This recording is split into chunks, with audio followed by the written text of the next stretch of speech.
কলিযুগ সম্পর্কে শ্রীকৃষ্ণের 5টি ভয়ানক ভবিষ্যদ্বাণী। আজ থেকে হাজার হাজার বছর আগে অর্থাৎ দ্বাপর যুগ ও কলিযুগের সন্ধিক্ষণে ভগবান শ্রীকৃষ্ণ পঞ্চপাণ্ডবকে উদ্দেশ্য করে 5টি ভবিষ্যদ্বাণী করেছিলেন কলিযুগ সম্পর্কে। আর এই ঘটনা লিপিবদ্ধ করা হয়েছিল উদ্ভব গীতা গ্রন্থে। বলাই বাহুল্য, ঈশ্বরের বাক্য কখনো বিফল হয় না। আর তাই আজ এই ঘোর কলিযুগে এসে সেই 5টি ভবিষ্যদ্বাণী মিলে গিয়েছে অক্ষরে অক্ষরে। আপনাদের জন্য আজ তুলে ধরা হলো পঞ্চপাণ্ডব ও ভগবান শ্রীকৃষ্ণের মধ্যকার সেই ঘটনাটি, যার মাধ্যমে কলিযুগ সম্পর্কে চমকে যাওয়ার মতো পাঁচটি ভবিষ্যদ্বাণী করেছিলেন ভগবান শ্রীকৃষ্ণ। সময়টা দ্বাপর যুগের শেষ ভাগের। কুরুক্ষেত্রের যুদ্ধ অতিক্রান্ত হয়েছে বহু বছর। হস্তিনাপুরে পঞ্চপাণ্ডব মিলে রাজত্বও করেছেন বহুকাল। আর অন্যদিকে দরজায় কড়া নাড়ছে ভয়ঙ্কর কলিযুগ।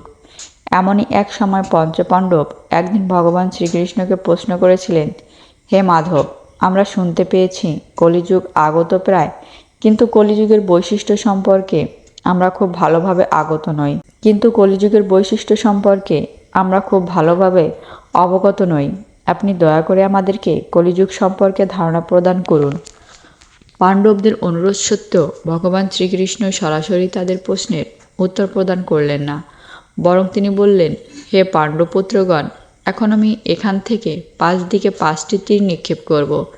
আপনাদের কাজ হবে সেই 5টি তীর কুড়িয়ে নিয়ে আবার আমার কাছে ফিরে আনা। তবে তীর কুড়িয়ে আনার সময় আপনার চারপাশে কি ঘটেছে তা অবলোকন করতে ভুলবেন না। এই 5টি তীর ফিরিয়ে আনার পর আমি আপনাদের প্রশ্নের উত্তর দেব। পাণ্ডবগণ সানন্দে শ্রীকৃষ্ণের কথায় রাজি হলেন এবং শ্রীকৃষ্ণ তার ধনুক দিয়ে 5 দিকে 5টি তীর নিক্ষেপ করলেন।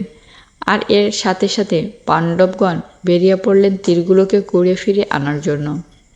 অল্প কিছুক্ষণের মধ্যে পঞ্চপাণ্ডবের প্রত্যেকে একটি করে তীর হাতে নিয়ে ফিরে এলেন শ্রীকৃষ্ণের দরবারে। উৎসুক পাণ্ডবদের প্রশ্নের উত্তর দিতে ভগবান শ্রীকৃষ্ণ এবার জ্যেষ্ঠ পাণ্ডব যুধিষ্ঠিরকে প্রশ্ন করলেন, বলুন ভ্রাতা যুধিষ্ঠির, আমার নিক্ষেপিত তীরখনি কুড়িয়ে আনতে গিয়ে আপনি কী দেখতে পেলেন? যুধিষ্ঠির উত্তর দিলেন, হে গোবিন্দ, আমি তীর খুঁজতে গিয়ে এক অতিশয় সুন্দর হাতিকে দর্শন করেছি। হাতিটি জলাশয়ে দাঁড়িয়ে জলকেলি করছিল, কিন্তু আশ্চর্যের ব্যাপার হচ্ছে হাতিটির সুর ছিল দুটো। এই ঘটনার সাথে কলিযুগের কি সম্পর্ক? মৃদু হেসে ভগবান শ্রীকৃষ্ণ জবাব দিলেন, হে ধর্মরাজ যুধিষ্ঠির, আপনি যে 2 সুর বিশিষ্ট হস্তিটিকে দর্শন করেছেন তা কলিযুগের মানুষের দ্বিচারিতার প্রতীক। কলিযুগের বেশিরভাগ মানুষ হবে মিথ্যাবাদী এবং স্বার্থপর।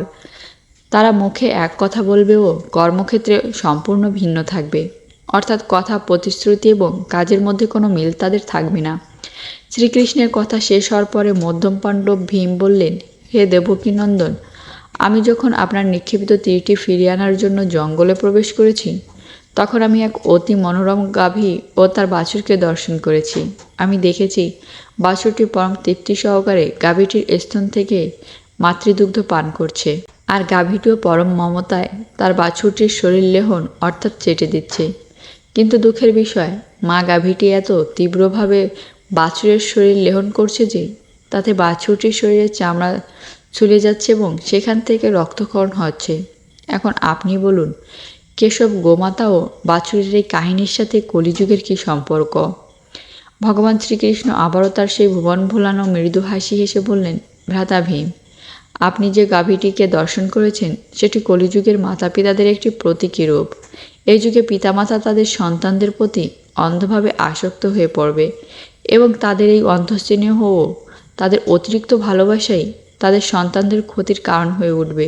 এর ফলে সন্তানরা হয়ে উঠবে বিচার বুদ্ধিহীন ও পরনির্ভরশীল এবং একসময় তারা অসৎ পথে গমন করতেও পিছপা হবে না। মোট কথা, পিতামাতার এই অন্ধস্নেহই আগামীতে সন্তানের স্বাভাবিক ও সুস্থ জীবনযাপনে বড় বাধা হয়ে দাঁড়াবে। অন্যদিকে মা গাভীটি যেভাবে তার বাছুরটির উপর অতি স্নেহে আসক্ত, তেমনি কলিযুগের পিতামাতাদের তাদের সন্তানদের প্রতি আসক্তি এতটাই বেড়ে যাবে যে পিতামাতা তাদের জীবনের অন্য সব সম্পর্কের প্রতি অন্ধ হয়ে যাবেন। ভীমের প্রশ্নের উত্তর দেওয়ার পর ভগবান শ্রীকৃষ্ণ এবার জিজ্ঞাসু দৃষ্টিতে তাকালেন অর্জুনের দিকে। অর্জুন বললেন, হে মাধব, আপনার নিক্ষেপিত তীর কুড়িয়ে আনতে গিয়ে আমি এক অদ্ভুত ঘটনার সাক্ষী হয়েছি। তীর অন্বেষণ করতে করতে আমি নদীর ধারে সামনের দিকে এগিয়ে যাচ্ছিলাম। এ সময় নদীতে ভাসমান একটি দুর্গন্ধযুক্ত মৃতদেহ আমার দৃষ্টিগোচর হয়। আমি দেখতে পাই সেই মৃতদেহের উপরে বসে একটি শকুন সেই মৃতদেহের পচা মাংস খুবলে খুবলে ভক্ষণ করছে। তবে অবাক করার মতো ব্যাপার হচ্ছে, সেই শকুনটির দুই ডানার উপরে স্পষ্ট অক্ষরে লেখা রয়েছে মহাপবিত্র বেদ মন্ত্র। পরবর্তীতে আমি আপনার নিক্ষেপিত তীরখানি কুড়িয়ে ফেরত এনেছি বই কি, তবে সেই বীভৎসতাকে ভুলতে পারছি না কিছুতেই। অর্জুনের মনের অবস্থা বুঝতে পারলেন ভগবান শ্রীকৃষ্ণ। তিনি বললেন, হে পার্থ, তোমার দেখা ওই শকুন পক্ষীটি কলিযুগের ভণ্ড সাধকদের একটি প্রতীকী রূপ। কলিযুগে ভণ্ড সাধকের পরিমাণ বহুগুণ বৃদ্ধি পাবে। এ সকল ভণ্ড সাধকদের ধার্মিক, জ্ঞানী ও আধ্যাত্মিক শক্তি সম্পন্ন হিসেবে জগতে খ্যাতি বিরাজ করবে।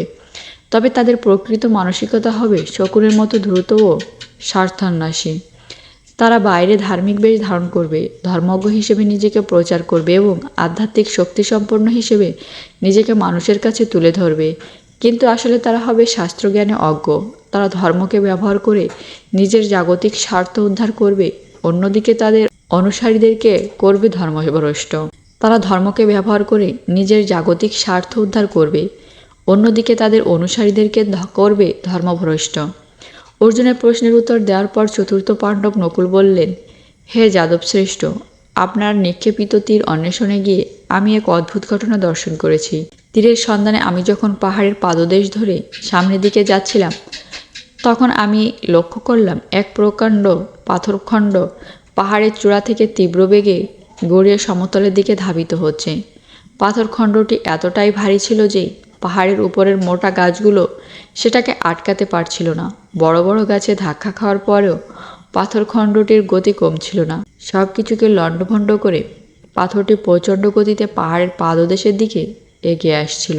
কিন্তু অবশেষে সামান্য একটি লতাগুল্মজাত উদ্ভিদের গায়ে এসে পাথরটি এমনভাবে আটকে গেল যে সেটির গতি সেখানেই নিঃশেষ হয়ে যায়। হে যদুকুল শিরোমণি, আমার দেখা পাথরের এই ঘটনাটি কলিযুগের সাথে কিভাবে সম্পর্কযুক্ত তা আমাকে দয়া করে অবগত করুন।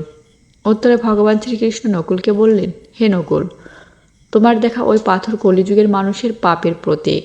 কলিযুগের মানুষের পাপের বোঝা ঠিক ওই রকম পাথরের মতো ভারী হবে এবং সেই পাপের কারণে সমস্ত বিশ্বজগৎ লণ্ডভণ্ড হয়ে যাবে।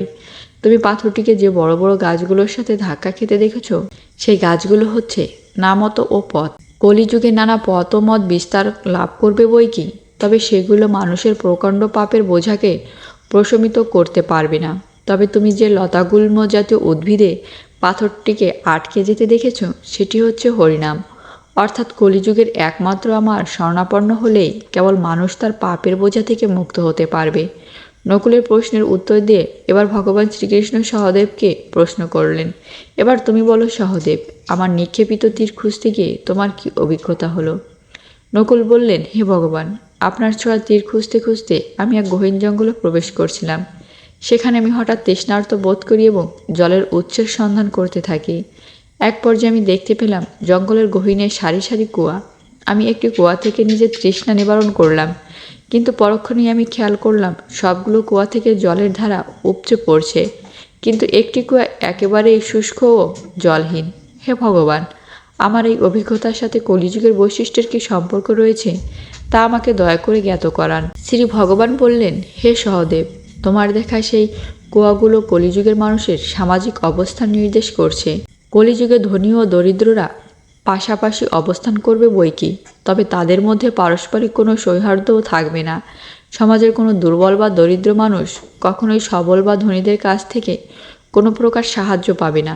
ঠিক যেমন জলপূর্ণ কুয়াগুলোর জল উপচে পড়লেও শুষ্ক কুয়াটি তাদের থেকে এক ফোঁটাও জল পায়নি, তদ্রূপ সমাজের বিত্তবানরা নানাভাবে তাদের অর্থের অপচয় করলেও অভাবী মানুষকে কখনো সাহায্য করবে না, বরং সুযোগ পেলে তাদেরকে শোষণ করতেও ছাড়বে না। তো এই ছিল ভগবান শ্রীকৃষ্ণের কলিযুগ সম্পর্কে 5টি ভবিষ্যৎবাণী। আজ থেকে হাজার হাজার বছর আগে পরমেশ্বর ভগবান শ্রীকৃষ্ণের সেই ভবিষ্যৎবাণীগুলো আজকের দুনিয়ায় কতটুকু সত্য তা বিচারের ভার আপনাদের উপরে রইল। তবে এগুলো ছাড়াও অর্জুনকে গীতার জ্ঞান প্রদান করার সময় কলিযুগ সম্পর্কে তিনি আরও বেশ কিছু ভবিষ্যৎবাণী করেছিলেন।